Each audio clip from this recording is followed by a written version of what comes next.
नागपूर जिल्हा नियोजन समितीची आर्थिक वर्ष 25-26 विकास आराखडा मंजूर करण्याकरता बैठक बोलविण्यात आली होती। त्यापूर्वी पत्रकारांशी बोलताना मंत्री चंद्रशेखर बावनकुळे म्हणाले, या वर्षात 7 ते 8 महत्त्वाचे प्रकल्प हातात घ्यायचे आहे।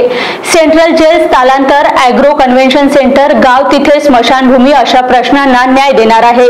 नागपूर जिल्ह्याच्या विकासासाठी सरकारकडून 1000 कोटी निधी मंजूर करून घेऊ असं देखील बावनकुळे म्हणाले। आज नागपूर जिल्हा नियोजन समितीची 25-26 या वर्षामध्ये नागपूर जिल्हा शहराचा विकास आराखडा आम्ही मंजूर करतो आहे। 25-26 काळामध्ये आम्हाला 7-8 महत्त्वाचे प्रकल्प नागपूरचे हातात घ्यायचे आहेत। जसं मी सांगितलं, नागपूरची जेल ही जी आहे सेंट्रल जेल ही आम्हाला शिफ्ट करायची आहे बाबुळखेडा बेल्लोरी भागामध्ये। या ठिकाणी ॲग्रो कन्व्हेन्शनल सेंटरचं काम पूर्ण करायचं आहे। नागपूरच्या कलेक्टरेटच्या प्रशासकीय इमारतीचं काम पूर्ण करायचं आहे।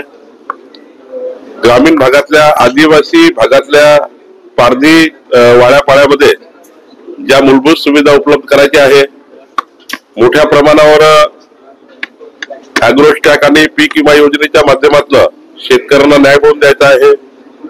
शेतकऱ्याच्या शेतातले पांधन रस्ते, ज्याला आता आम्ही क्रमांक देतोय पांधन रस्त्यांना, ते पांधन रस्ते सुद्धा मोठ्या प्रमाणावर या डीपीसीच्या माध्यमातून आम्ही प्रस्तावित करतो आहोत। जलसुविधा, नागरिक सुविधाच्या माध्यमातून ग्रामपंचायतच्या विकासाला मजबूती देण्याचं काम आम्ही करतोय।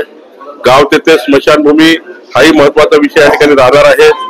सोबतच झुडपी जंगल जागा, जे अनेक वर्षापासून ती केस सुप्रीम कोर्टात सुरू आहे, ती केस लवकरात लवकर निकाली काढून 86,000 हेक्टर सुप्रीम कोर्ट 86,000 हेक्टर झुडपी जंगलाच्या जागा या पट्टे वाटपाकरता लोकांना उपलब्ध झाल्या पाहिजे। कारण या झुडपी जंगलाच्या जागेवर जवळपास 1 लक्ष परिवार हे 30 वर्षापासून 40 वर्षापासून राहतात आहे।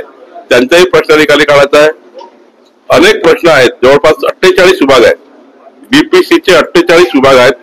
48 विभागामध्ये आम्हाला काम करायचं आहे आणि मला वाटतं की यावर्षी चांगला निधी आम्हाला माननीय मुख्यमंत्री आणि अजित दादा फायनान्स मिनिस्टर म्हणून देतील आणि नागपूर जिल्ह्याचा जो डीपीसीचा साईज आहे, आदिवासीच्या भागाचा असेल, एससीपीचा असेल, टीएसपीचा असेल किंवा आमचा जनरल प्लॅन असेल, तोही वाढवून घेण्यासाठी आम्ही प्रयत्न करणार आहोत। एकंदरीत नागपूर शहर जिल्हा माननीय नितीन गडकरी आहेत, देवेंद्रजी आहे, मी आहे, आमचे आशिष जयस्वालजी मंत्री आहेत, हे सर्व आमचे सर्व आमदार मिळून आणि सर्व पक्षीय आमदार मिळून या जिल्हा शहराला मजबूत करण्याचा आमचा प्रयत्न आहे।